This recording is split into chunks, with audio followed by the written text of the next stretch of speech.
From the KELOLAND Digital Desk, I'm meteorologist Scott Mundt. So this is Weather or Not for Thursday, June 25th. And we're following heat and humidity to return, not for today, but as we get into this weekend and for next week. And now, in the meantime, we'll continue to follow our chances for rain across western South Dakota, and showers and thunderstorms will eventually develop as we go through the day on Saturday, the later part of Saturday and Saturday night.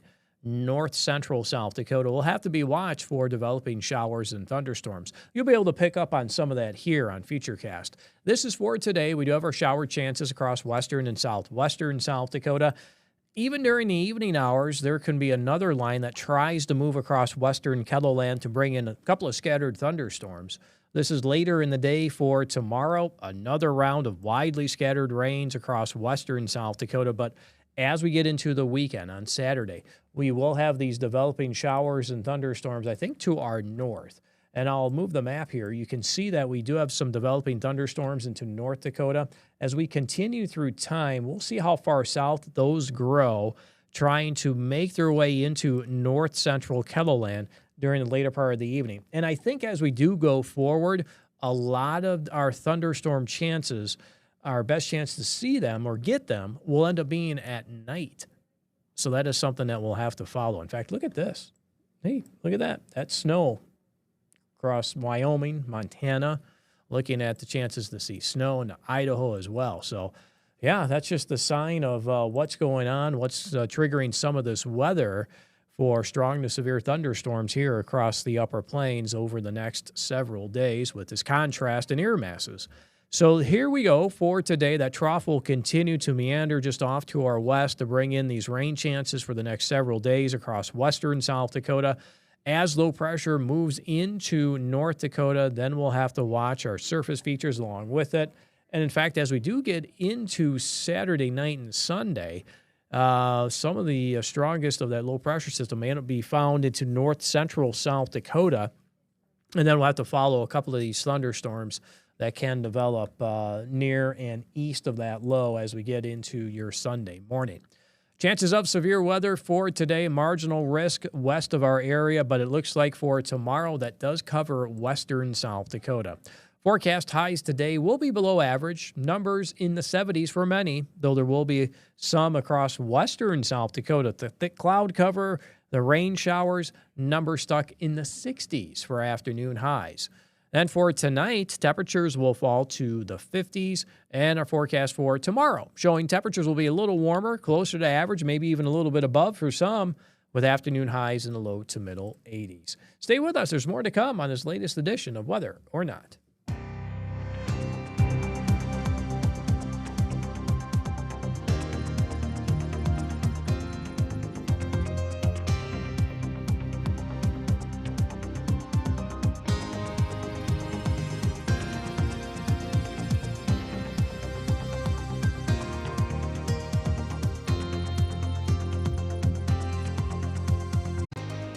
Welcome back to Weather or Not. We'll go over the storm outlook. So for the next several days, as we will have storms, I would say near the area or in the area, such as for tomorrow, there's that marginal risk across western South Dakota. You do see that setting up across western KELOLAND. But as we get into this weekend, we'll start to feel the heat and humidity. That low pressure system moves into North Dakota. And you could see on Saturday, the Storm Prediction Center already has a slight risk for severe weather, central, western North Dakota, and some of that does spill across extreme northwestern South Dakota, and then that is surrounded by the marginal risk in green. As storms will fire to our north on Saturday, we'll see how far south they move or develop late in the day Saturday into Saturday night. And then we'll have a couple of storms near the area. As we get into Sunday, the risk is to our north into North Dakota, and then it brushes extreme northeastern KELOLAND for your Monday. So we do have several days here where I think we'll have some storms in the area. We'll just see where they end up falling. And I think as we do go forward, our best chances for showers, thunderstorms will end up being at night. And here's an example of this for this coming weekend. Let's look at Saturday afternoon. As we do get into the overnight hours, notice how we will have some development or growth to the south. This is trying to show something near Pier, winter areas to the west. And as we get into the overnight hours and into your Sunday morning, that moves to the northeast. And I mentioned this to Brian, too. I really think a lot of our storm chances early on will end up being north and west of the Sioux Falls area. And that's just one example showing you there as we do go through the weekend. So here's a look at what to expect and the reason why we will have a lot of this happen at night, okay? Here's another look at what's going on Saturday night into Sunday morning. Now, here's more or less the heat dome to our south, okay? And then there's the edge of that dome, okay? Follow that line as we go over the next couple of days. So this is Saturday night into Sunday. Mentioned the storms connected to low pressure to our north, okay? This is connected to things right in the periphery of that heat. Now, you do start to see that Saturday night into Sunday, but that's to our south. Now, as that heat dome continues to move to the north, as we get into the late evening and overnight, same thing happens right on the edge of that heat dome. Those ridge riders is what we call them, and they'll happen mainly at night. We get some aid in the low-level jet. That will start to kick in as we get into the evening and early overnight hours. That helps supply some lift in the atmosphere to help develop these thunderstorms. So we have this going in Monday evening or Monday night into your early Tuesday morning. As I go ahead and hit the button again, we'll continue to see where the edge of this heat dome goes. It's also associated with the cap at times. The cap more or less goes on during the day, and then we'll watch the low-level jet try to break that cap or help break that cap as we get into the evening and overnight. And then there's the edge of that heat dome as we get into the later part of Tuesday, also trying to show another batch of showers and thunderstorms, parts of eastern and southeastern KELOLAND. Our winds will increase for this weekend. That is something that we've been advertising for the past several days. You can see we have a couple of these wind gusts coming in from the south and southeast in that 30 to near 40 mile per hour range. Some areas a little more, so expect a windy day on Saturday. That continues in eastern KELOLAND on Sunday with some of these wind gusts of 30 to 40 miles per hour across eastern South Dakota. And you could even throw in Monday. Now, along with this, we will have the high heat and the high humidity. So we're just touching some of those dew points here as we get into the weekend. Middle, upper 60s, and that's widespread. Central, eastern South Dakota, a little drier across western South Dakota. Then on Sunday, we get into the lower 70s, south central through eastern South Dakota, Minnesota, northwestern Iowa. Very high humidity. That will be felt Sunday, carry over into Monday, at least for eastern South Dakota. Monday's the day we'll have strong southerly winds continue across eastern South Dakota. But look at western KELOLAND, Rapid City. Dew point temperature 37. Then those numbers do slowly go up as you move into central South Dakota. So as that drier air tries to move to the east, we'll see if we can develop some thunderstorm activity with that. It helps supply some lift in the atmosphere to bring in better chances for showers and thunderstorms. Though, again, I think that cap may be hard to break, and that is something we'll talk with meteorologist Brian Karstens coming up in the next segment. But even into Tuesday, still holding to these high dew point temperatures in southeastern KELOLAND with that drier air to the west and to the north. You would think we're able to get some activity to go with our scattered showers and thunderstorms.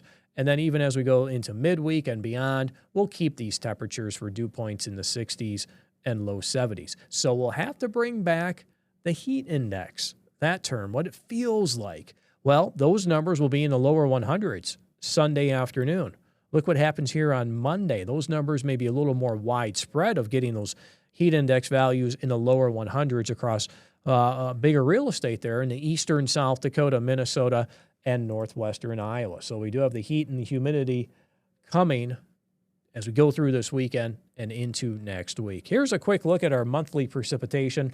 As you see, Sioux Falls is sitting there at about 1/3 of an inch. Huron's doing much better, just over 3 inches, over 3 inches in Pierre, and Rapid City coming in at less than an inch, and we're around an inch in Aberdeen. So we could still use, of course, the showers and thunderstorms as we go over the next several days, as many of us have been dry. And you have to think of it this way, with a lot of heat coming, that's just going to continue to draw out more water. We'll talk to meteorologist Brian Karstens coming up next.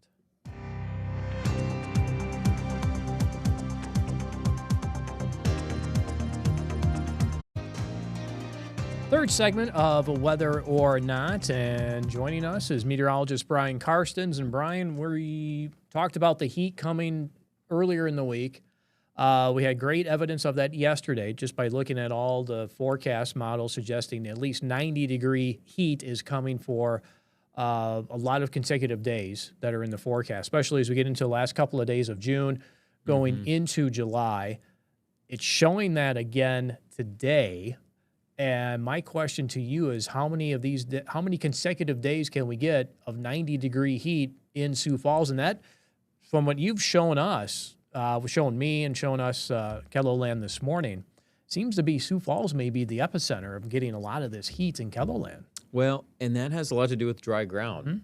Okay, so that's something we've mentioned a lot on this program. And of course, we're monitoring the evaporation and all the things that are going to contribute to how this graphic is going to change. Now, the new drought monitor this week, I would say a lot of it is unchanged. There's not a lot of movement here.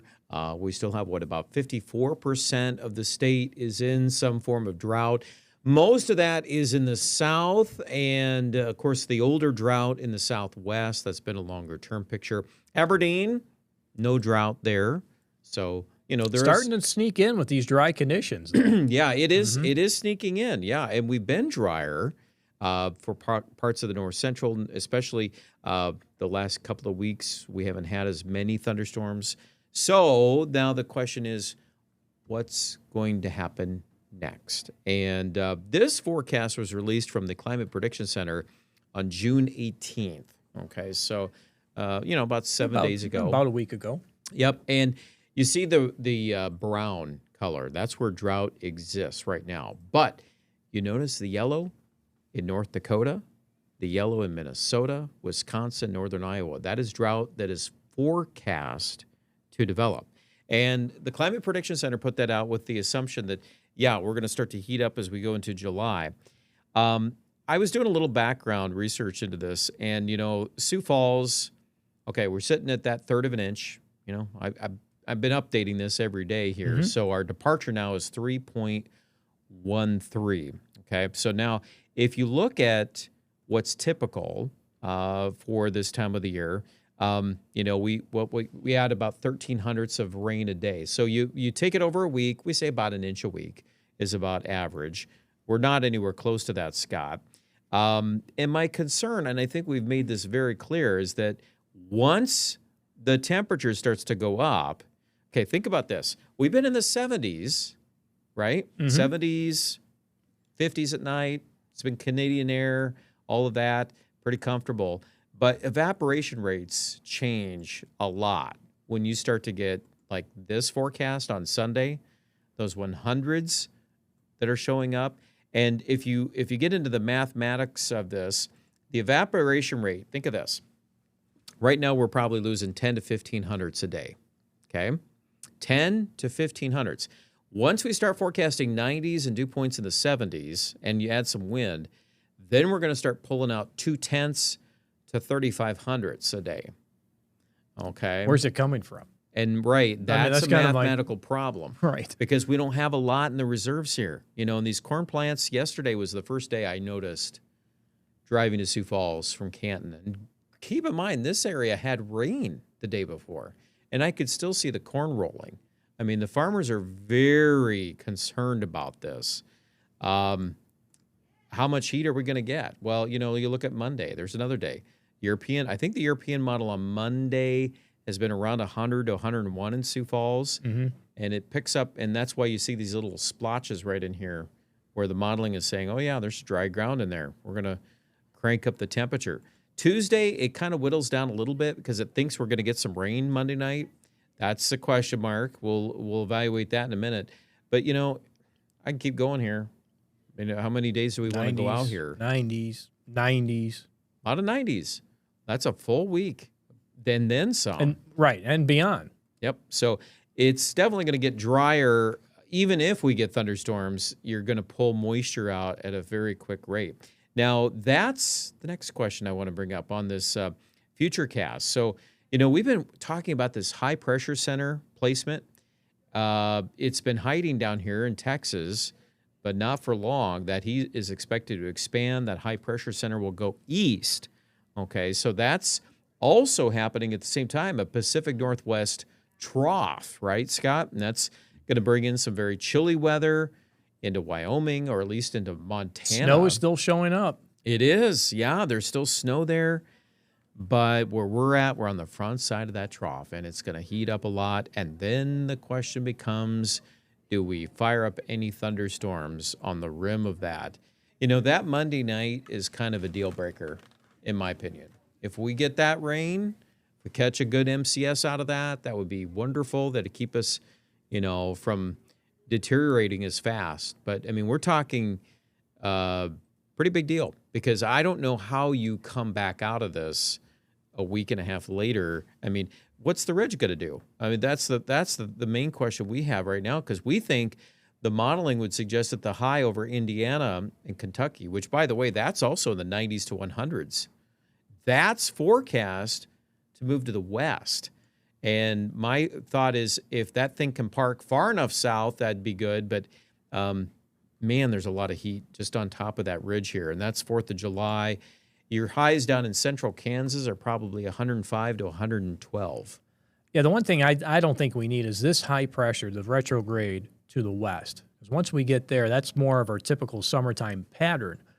I would like it if it would stay a little farther to the east to help try to pump up some of this moisture and then bring in maybe this nocturnal thunderstorm chance that we do have going.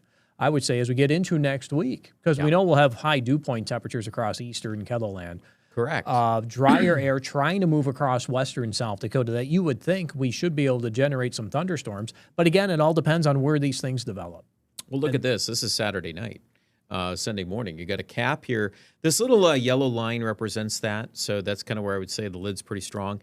And bang, right there. Those thunderstorms. Right on the edge. They do. They blow up on the edge of that. So that's a deal where, you know, maybe you do have some storms here at night from Wall to Chamberlain. Maybe they head up to Aberdeen. But the southeast, that's tough. I mean, those thunderstorms, literally, that could be an easy scenario where you could see those storms rolling along the edge of that heat.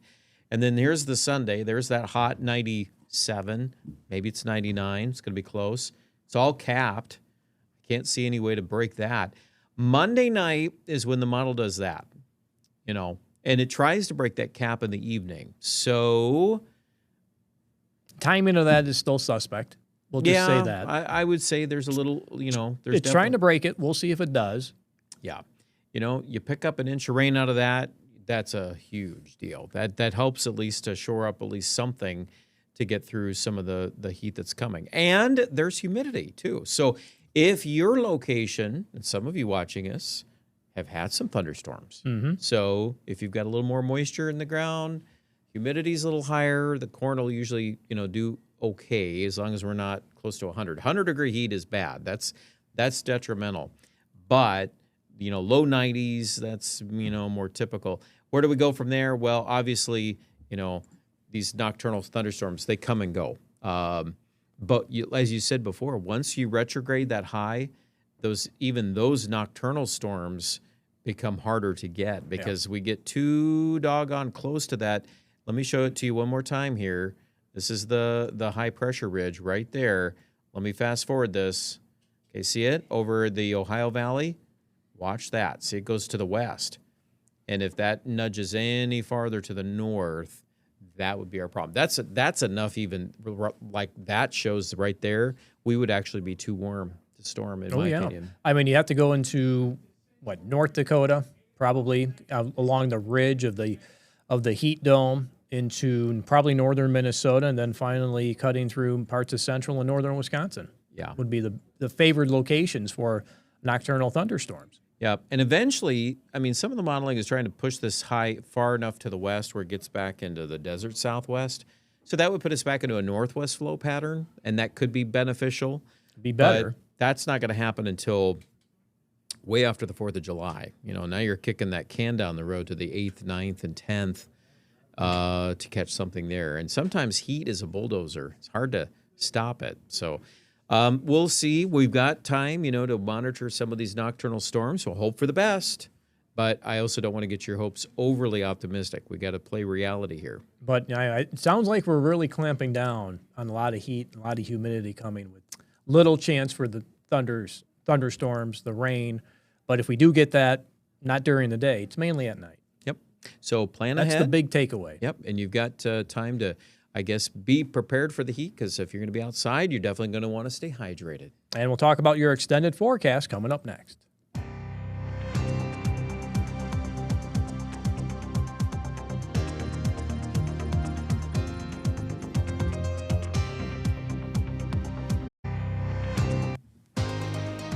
Last segment of Whether or Not, and this is what we like to do usually during the last segment, is bring in the extended forecast. And look at that, Brian. Once we get beyond these first couple of days, we're in the 90s, and we're staying in the 90s, hitting the lower 100s on the model from time to time.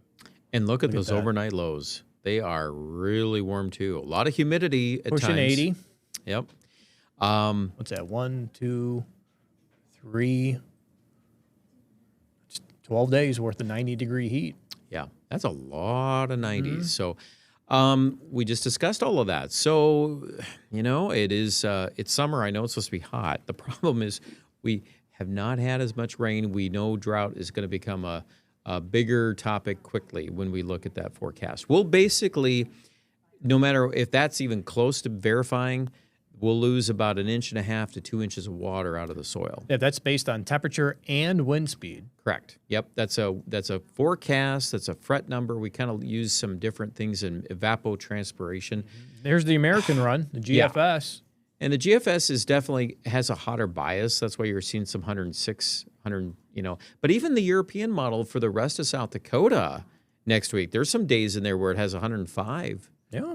Yeah. So, here's the Canadian for Sioux Falls. Same thing, 90s, lower 100s. Right.